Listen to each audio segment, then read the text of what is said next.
Respected Principal, Pali Medical College, staff, and my dear students. We want to talk today about why and how to save the water.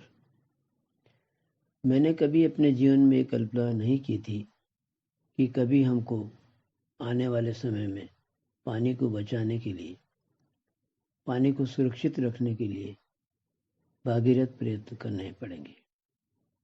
मैं जब छोटा था, school में जाया करता था, तो उस ज़माने में खाकी हाफ पैंट सफ़ेद नेकर एक ड्रेस हुआ करती थी और वो ड्रेस पहन के हम आयड़ की पुलिया को पार करते थे। नीचे देखते थे कि स्वच्छ आयड़ की नदी हुआ करती थी और कई बार मन करता था कि नीचे उतरते और मछलियों को छेड़छाड़ करते, कभी पत्थर फेंकते और उसकी तली यानी इस नदी की तली इतनी स्वच्छ दिखती थी कि आप आर पार देख सकते थे। कई बार नहाते भी थे और फिर स्कूल चले जाते थे। उसी को मैंने मेरे जीवन काल में एक गंदा नाला बनते देखा है। आज उस नदी के पास कोई जाना भी नहीं चाहता, वो एक बदबूदार नाला बन चुका है। उसी तरह जब बड़े हुए तो राजसमंद का तालाब कांकरोली में जो है वहाँ नहाने जाते थे। खूब घंटों तक उसमें नहाते रहते थे। घर वालों को कहना पड़ता था, भाई अब तो बाहर आओ, इतना साफ पानी, इतना साफ पानी। और लोग कहते थे कि ये इतना गहरा है कि ये जो खाट की जो रस्सी है वो भी डूब जाए तो भी ये खाली नहीं होगा। परंतु मैंने ही मेरे जीवन काल में उस राजसमंद तालाब को, समंद कहने वाले तालाब को, जिस पे मैंने हवाईजहाज को ठहरते हुए देखा है, उड़ते हुए देखा है, उसको खाली होते हुए देखा है। और जहाँ पर ये हवाईजहाज रहा करता था उसकी एक सांकल से बांध के रखते थे उसको, वो हवाईजहाज की सांकल भी जमीन पे पड़ी हुई देखी। फिर भी हम नहीं रुके और हमने ये देखा, पढ़ा है, देखा है कि आपकी जो ये लूनी नदी है ये बहुत स्वच्छ नदी थी और आज की स्थिति में ये भी एक गंदा नाला के समान बन चुकी है। तो इस तरह से हमने जो हमारा सतही जल था, जो हमारा सरफेस वाटर था, उसको हमने बर्बाद कर दिया। उसको हमने एक फ्लूइड डेजर्ट की तरह बना दिया जिसके अंदर जीव जंतु, पशु पक्षी, कोई भी जीवित नहीं रह सकता। पर हम नहीं रुके, हमारी पीढ़ी नहीं रुकी। हमारी पीढ़ी ने फिर उसके बाद धरती को छलनी करना शुरू किया, उसकी छाती में छेद करना शुरू किया और उसके बाद हमने ट्यूबवेल लाए, हैंडपंप लाए और हमारी जो हजारों साल की विरासत, ये हमारा भूमि जल, उसको निकालना शुरू किया। उस भूमि जल यानी हमारा जो वाटर बैंक है, उस वाटर बैंक से पानी निकालना शुरू किया। निकालना भी इतना शुरू किया कि एक दोहन की तरह हो गया और उसके बाद इतना अधिक हो गया कि वो भूजल भी खाली होने लग गया। हमने उस बैंक से पैसा निकालना तो शुरू किया, यानी पानी निकालना तो शुरू किया, लेकिन उसके अंदर पानी डालना यानी बैंक में पैसे जमा कराना नहीं किया। परिणाम यह हुआ कि हमारे प्रदेश के, हमारे देश के कई शहरों में, कई डिस्ट्रिक्ट में भूजल बहुत ही कम स्तर पे पहुंच गया और कई जगह तो वो डार्क जोन में भी आ गया। इसका परिणाम दूसरा ये हुआ, इसके अंदर, इस भूजल के अंदर जो हमारे जीवन रक्षक तत्व थे, जो जीवन रक्षक सब्सटेंसेस थे, केमिकल्स थे, वो अब हमारे लिए जीवन भक्षक बन गए। यानी जो फ्लोराइड लिमिटेड था, जो हमारी बॉडी के रिक्वायरमेंट के अनुसार था, वो अब हमारी बॉडी की रिक्वायरमेंट से अधिक हो गया। यानी वही तत्व जो हमको हमारे हड्डियों की इनकी रक्षा करता था, हमारे शरीर के कई भाग के कई अंगों की रक्षा करता था, अब वो हमारे लिए रक्षक की जगह भक्षक बन रहा है। इसी तरह बायोलॉजिकल जो सब्सटेंसेस हैं वो भी इसके अंदर बढ़ने लगे। यानी हमारा ये जो भूजल है वो हमारे लिए एक वरदान की जगह एक नुकसान करने वाला जल बन गया। तो मुझे लगा कि मुझे पानी के ऊपर काम करना चाहिए। तो 2000 के अंदर मैंने देवास के कलेक्टर को जो रेन वाटर हार्वेस्टिंग पे काम कर रहे थे उनको पत्र लिखा, मेल लिया। तो उन्होंने मेरे को उसी का जवाब दिया और तब मैंने जो है और पहला रेन वाटर हार्वेस्टिंग सिस्टम यानी देवास वाटर फिल्टर मैंने अपने उसके घर पे लगाया और उसका परिणाम मुझे मिला कि मेरा जल स्तर बढ़ गया। लेकिन हमने एक और काम कर दिया। इस पानी को घटाने के लिए और पानी को खत्म करने के लिए हमने अपनी जीवन शैली के अंदर बहुत परिवर्तन कर दिया। यानी पानी का उपयोग मैं कहूँ कि दुरुपयोग हमने बढ़ाना शुरू कर दिया। और दुरुपयोग किया जो बहुत ही सरल, यानी जिस बर्तन को हम पहले सूखा मांजते थे और अब हमने पानी का उपयोग करना शुरू कर दिया। पानी का उपयोग उस बर्तन मांजने में किया तो सही, लेकिन उसके अंदर ऐसे साबुन का उपयोग किया कि जो साबुन उस पानी को हमेशा के लिए बर्बाद कर देवे। यानी वो साबुन जो है जो पहले नींबू और राख से बर्तन मांजे करते थे, या ये लकड़ी की बुरादे से बर्तन मांजे जाते थे, परंतु अब हमने इन केमिकल से उनको और पानी के उपयोग से उनको साफ करना शुरू किया। ये पानी अब किसी काम का न रहा। न पेड़ों में डाल सकते हैं, न पौधों में डाल सकते हैं, न कोई आदमी पशु पक्षी उसको पी सकता है। यानी ये और बर्बादी हमने शुरू करी। और एक पोचे की बीमारी और नहीं लगी। मुझे तो याद नहीं हमारे बचपन में कभी हमारे घर में पोचे लगते थे, लेकिन अब पानी उसमें भी बर्बाद करना शुरू कर दिया। साथ साथ में अब अपने घरों के अंदर बड़े बड़े बाथ टब बनाना शुरू कर दिए। यानी हमने वाटर हार्वेस्टिंग की बजाय वाटर वेस्टिंग करना शुरू कर दिया। तो हमारे रामायण के अंदर आज से करीब 400 साल पहले दो पंक्तियां लिखी मैं आपके सामने उद्धृत करना चाहता हूँ। सत्संग की आधी घड़ी, सुमिरन वर्ष 50, और बरखा बरसे एक घड़ी, रहट फिरे 12 मास। ये तुलसीदास जी ने ये कहा कि 400 साल पहले कह दिया कि अगर तुम पानी नहीं बचाओगे तो 1 घंटे की बारिश के तुम जो है अगर बचा लोगे तो आपको 12 महीने का पानी मिल जाएगा। और अगर 1 घंटे का पानी आपने नहीं बचाया तो आपको 12 महीने पानी के लिए दुखी रहना पड़ेगा। तो इस तरह से जो हमने अपनी जीवन शैली बदली, तो हमने जो हमको मुफ्त में मिलने, निःशुल्क मिलने वाले जो है हवा और जल, विशेष तौर से ये जो मुफ्त मिल रहे इनको हमने दूषित करना शुरू कर दिया। जब इनको दूषित करना शुरू कर दिया तो इसके परिणाम भी हमको भुगतने ही पड़ेंगे। अब पानी का रिक्वायरमेंट कितना है ये इस स्लाइड के अंदर बताया गया है कि कम से कम 50 लीटर पानी एक व्यक्ति को अपने हर घर के काम में चाहिए। लेकिन हमने प्रदूषित कितना किया कि हमने हमारे जो जल स्रोत है उसमें 17% जल स्रोत तो हम गंभीर रूप से प्रदूषित कर चुके हैं, जिसमें 38 नदियां हैं, 37 झीलें और 3 तालाब और 18 टैंकियां। हम आगे बढ़े जीवन शैली बदलाव के अंदर जो सीवेज सिस्टम हमने शुरू किया उस अच्छा सिस्टम है, लेकिन हमारे यहाँ पर ये डाउन टू अर्थ मैगजीन से ये स्लाइड मैंने बनाई है कि वो ये बता रही है कि जितने सीवेज सिस्टम हैं हमारे यहाँ उसमें से सिर्फ 38% कैपेसिटी के ही काम हो रही है, काम ले आ रहे हैं। बाकी जो हमारा सीवेज है 62% सीवेज है वो यूं को यूं नदी नालों में डाल दिया जाता है। यानी हमने और जो जल हमारे पास शुद्ध जल है उसको और पोल्यूट करना शुरू कर दिया।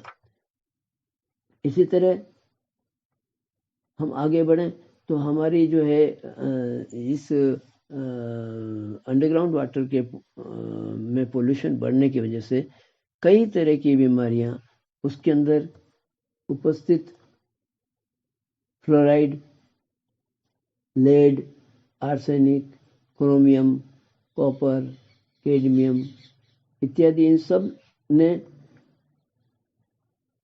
कई तरह की बीमारियों को पैदा किया। एक उदाहरण मैं आपको देना चाहता हूँ कि कर्नाटक के इस पावागढ़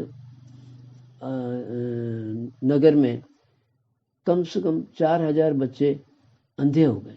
बच्चे अंधे होना यानी जो बच्चे स्कूल के अंदर खेला करते थे, घर में अटकेलियाँ करा करते थे, वो 7 से 15 साल के बच्चे इस हमारे पानी की वजह से, पानी के अंदर फ्लोराइड बढ़ने की वजह से अंधे हो गए। अपन कल्पना करें कि जो बच्चा खेला करता था वो हमारे फ्लोराइड की वजह से अंधा हो गया।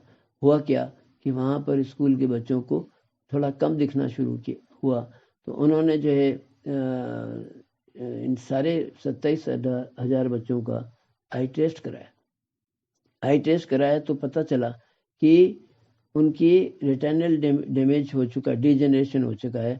और जब उसका पता चला कि ये क्यों हुआ, तो कारण पता लगा कि वहाँ पर एक्सेसिव फ्लोराइड की वजह से ये रेटिनल डैमेज हुआ। आप कल्पना करें, ऐसा इस पॉल्यूटेड वाटर की वजह से, हमारे अत्यधिक दोहन की वजह से, ये जो जीवन रक्षक सब्सटेंसेस थे, जो लाइफ सेविंग सब्सटेंसेस थे, वो अब हमारे लिए डेडली सब्सटेंस बन चुके हैं। तो हमें पानी को अगर हमने पोल्यूट इसी तरह होने दिया तो आर्सेनिक ने हमारे करीब 24 करोड़ लोगों का जीना मुश्किल कर दिया। कई तरह की बीमारियां हो चुकी, उसकी वजह से कई तरह की बीमारियां हो चुकी। तो मेरा ये कहना है कि हम अब क्या करें, हमको पानी, तो हम क्या करें, तो हमने फिर जो है अपने आप को बचाने के लिए, इन रोगों से बचाने के लिए, पोल्यूटेड वाटर से बचाने के लिए हमने आरओ सिस्टम यूज़ करना शुरू किया। और जब आरओ सिस्टम यूज़ करने शुरू किया तो जो कि 900 से 1000 का अगर टीडीएस है तब करना चाहिए, परंतु ये एक आरओ सिस्टम फैशन बन गया और हमने लो टीडीएस वाटर यूज़ करना शुरू कर दिया। यानी जिसका टीडीएस 100 से कम है उसको उपयोग करना शुरू कर दिया, और उसने हमारे शरीर के अंदर कई तरह की बीमारियां पैदा कर दी। क्योंकि ये जो लो टीडीएस वाटर है ये एक हंगरी वाटर है, और ये हंगरी वाटर है तो ये हमारे शरीर से कई मिनरल्स निकाल लेता है। और ये लो TDS water calcium, magnesium deficiency, vitamin deficiency, osteoporosis, arthritis, depression, mood swing, irritability, bone loss, diabetes और कई तरह की बीमारियों को पैदा कर रहा है। इसलिए अगर हमको आरओ यूज़ करना है, पहले बात तो आरओ जब भी यूज़ करना है तो 900 से अगर कम ज़्यादा टीडीएस है तो ही हमको आरओ सिस्टम लगाना चाहिए। और बेस्ट जो टीडीएस है जिस पर हमको पानी को रखना चाहिए वो 250 से 500 के बीच में रखना चाहिए। आरओ के अंदर इस 3 तरह की प्रॉब्लम है। एक तो उसका टीडीएस, दूसरा मिनरल और प्लास्टिक। हम जानते हैं कि आरओ एक प्लास्टिक मेम्ब्रेन है, उसके थ्रू फोर्सफुली जो है वाटर को पास किया जाता है। तो ये माइक्रोप्लास्टिक हमारी उस वाटर के अंदर डिजोल्व हो जाता है और ये प्लास्टिक हमारी बॉडी के अंदर भी जाता है। और ये आप जानते हैं कि प्लास्टिक बॉडी में जाएगा तो कौन कौन सी किस तरह की बीमारियां, इवन कैंसर तक हो सकता है। इसलिए WHO ने ये वार्निंग जारी की कि आप अगर आरओ को यूज करना भी चाहते हैं तो करिए, लेकिन उसका टीडीएस 250 से 500 के बीच में रखिए। परंतु प्लास्टिक की बोतल्स के अंदर पानी मत रखिए, क्योंकि प्लास्टिक बोतल के अंदर लंबे समय तक अगर पानी रहेगा तो ये प्लास्टिक स्लोली उस वाटर में डिजोल्व हो जाएगा और वो वाटर जो है आपकी बॉडी के अंदर कई तरह के डैमेजेस पैदा करेगा। तो अब हम as a medical doctor, as a होने वाले वुड बी डॉक्टर, आने वाले समय में इस तरह की वाटरबोर्न डिजीज आएंगी जिसका हमको शायद ट्रीटमेंट भी करना बहुत मुश्किल हो जाए। तो हम क्या कर सकते हैं, हम लोगों में जागरूकता ला सकते हैं। हम बता सकते हैं कि ये अगर हमने इस वाटर की रेन वाटर हार्वेस्टिंग न किया, हमने जल को नहीं बचाया, और जल को नहीं बचाया तो हमारा जीवन भी मुश्किल हो जाएगा, हमारा जीना कठिन हो जाएगा। एक और बात, हम लोग ये विश्वास करते हैं कि हमारा पुनर्जन्म होता है, तो पुनर्जन्म होने के बाद हम इसी धरती पर वापस आएंगे। इस धरती पर वापस आएंगे तो अगर हमने जो जल और हवा दोनों को हमने बर्बाद करके गए, तो हमको ये बर्बादी ही वापस, हमको पुनर्जन्म के बाद हमको ये बर्बाद किया हुआ पर्यावरण ही मिलेगा, बर्बाद किया हुआ जल ही मिलेगा। तो हम उस पे कैसे जिंदा रह पाएंगे? हम पोल्यूटेड हवा में कैसे जिंदा रह पाएंगे? हम पोल्यूटेड वाटर में कैसे जिंदा रह पाएंगे? पोल्यूटेड वाटर और शायद वाटर कम से कम वाटर में कैसे जिंदा रह पाएंगे? तो ये हमारा स्वार्थ है कि हम अपने लिए, अपने आने वाले नेक्स्ट जीवन के लिए, यानी पुनर्जन्म के लिए भी इस जल को बचाएं और जल को शुद्ध रखें। नहीं तो हमको, आप जो डॉक्टर बनने वाले हो, इनको ये प्रिस्क्रिप्शन लिखने पड़ेंगे, save water and safe water. जिस तरह से आज हम कोरोना के लिए हम कह रहे हैं कि कोरोना में कभी गर्म पानी पियो, स्टीम लो, तो ये चीज़ें भी हमको करनी पड़ेगी। परंतु ये सब ना करना पड़े, इसलिए हम दो चीज़ कर सकते हैं कि हम अपनी लाइफ स्टाइल बदलें, पानी का दुरुपयोग कम करें और पानी का सदुपयोग करें, और संकल्प लें कि हम इस अभियान को आगे बढ़ाएं कि अधिक से अधिक लोगों को में जागरूकता लाएं कि भाई आप पानी को बचाएं, क्योंकि पानी सीमित है, और बचाएं और उसको बर्बाद भी नहीं करें। यानी ऐसा भी नहीं बना दें कि वो पानी किसी भी के काम ना आए, और एक जिस से दूसरा रेगिस्तान होता है, इसी तरह एक फ्लूइड डेजर्ट हम नहीं बनाए। और दूसरा उपाय हम क्या कर सकते हैं? जो पानी हमको भगवान दे रहा है, जो हमको पानी जल देवता हमको दे रहे हैं, उस पानी को अपन भूजल में डालें। जिस वाटर सोर्स से हम निकाल रहे हैं, चाहे वो ट्यूबवेल है, चाहे वो हैंडपंप है, चाहे वो कुआं है, उससे जब हम निकाल रहे हैं तो उसके अंदर हम रिचार्ज भी करें। क्योंकि हम खाली निकालते रहेंगे और रिचार्ज नहीं करेंगे तो फिर वो पानी हमारे पास आएगा कहाँ से, और ये हमारी वाटर बैंक खाली होती रहेगी। तो ये सबसे जो सिंपल टेक्निक है वो है देवास वाटर फिल्टर, और उससे हमने उदयपुर की मैक्सिमम डॉक्टर्स, जिसके लिए टाइम्स ऑफ इंडिया को न्यूज़ देनी पड़ी है, Udaipur doctor lead way adopting rooftop rain water harvesting eight homes and hospital. मैं चाहता हूँ कि ये संदेश आपके माध्यम से सारे देश में, सारी जगह, जहाँ जहाँ पर भी आप इसको पहुँचा सकते हैं कि हमको वर्षा जल संरक्षण के लिए अभी से तैयारी करें, ताकि हमारा जो ये जल कलश तैयार रहेगा, तो जब भी बारिश होगी तो ये जल कलश भर जाएगा। नहीं तो आने वाली पीढ़ी को बहुत समस्या, स्पेशली आपकी पीढ़ी को, हम तो इस पानी को पीकर और बर्बाद करके चले जाएंगे, लेकिन आप पानी कहाँ से लाएंगे? क्यों, मैं अमेरिका में गया, 4 बार गया, तो मैंने सबसे पूछा आपने इतने इतने डेवलपमेंट कर दिए हैं, लेकिन आप पानी बना पाए क्या? उन्होंने कहा हमने सब कुछ कर लिया, लेकिन हम पानी नहीं बना पाए। तो जब पानी बना नहीं सकते तो सिर्फ हमारे पास रास्ता है कि हम बचाएंगे तो ही हम बचेंगे। अगर हमने पानी नहीं बचाया तो हम भी नहीं बच सकते। तो इसी संदर्भ में एक छोटी सी रचना है, मैं आपके सामने प्रस्तुत करना चाहता हूँ। पानीड़ो बचाले बरसात में, पानीड़ो बचाले बरसात में, बचाइले रे बचाइले रे बचाइले, पानीड़ो बचाले बरसात में, बरखारो सारो पानी बही जावे, बरखारो सारो पानी बही जावे, ओ गली गली नाला नाली भर जावे, गली गली नाला नाली भर जावे।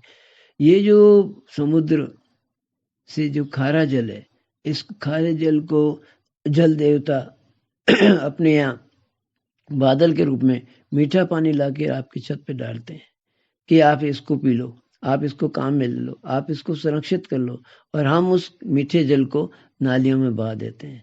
यानी जब हम जल देवता का भी अपमान करते हैं, हमने पानी का सम्मान करना बंद कर दिया, तो अब वीने धरती में नाक रे, अब वीने हैंड पंप में नाक रे, अब वीने कुआ बावड़ी में नाक रे, पानीड़ो बचाले बरसात में, बचाइले रे बचाइले रे बचाइले, पानीड़ो बचाले बरसात में, पानीड़ो बचाले बरसात में। आप लोगों ने मुझे ये अवसर दिया कि मैं अपने इस 20 वर्ष से चल रहे अभियान को आपके साथ साझा कर पाया। उसके लिए मैं आपके प्रिंसिपल, आपके स्टाफ और आप सब बच्चों को भी धन्यवाद देना चाहता हूँ, क्योंकि पिछले 1 महीने से हम लोग जल चालीसा बनाई है हमने, जल नाटिका बनाई है हमने, और आप बच्चों ने बहुत ही इसमें खुलकर भाग लिया है और बहुत सुंदर सुंदर रचनाएं, जल नारे, जल गीतिका, जल संदेश और जल नाटिका ये बनाए हैं। और इसको हम YouTube पे भी डालेंगे। और मेरा आपसे निवेदन है कि इस जल अभियान में आप मुझसे जुड़े रहें, आप स्वयं अपने जल अभियान चलाएं, इस देश को जल संकट से बचाएं, नहीं तो आने वाली पीढ़ी को बहुत, और आपकी पीढ़ी को पाने के लिए बहुत संघर्ष करना पड़ेगा। जैसा प्रिंसिपल साहब ने कहा कि आप अपने हॉस्टल के अंदर भी कभी भी पानी को व्यर्थ न बहने दें, ये भी एक बहुत बड़ा कदम होगा। हर व्यक्ति अपना अपना प्रयास करे और इस देश को, इस हमारे प्रदेश को जल संकट से बचाए। मेरा आप लोगों से यही निवेदन है। बहुत बहुत धन्यवाद, बहुत बहुत धन्यवाद। Thank you.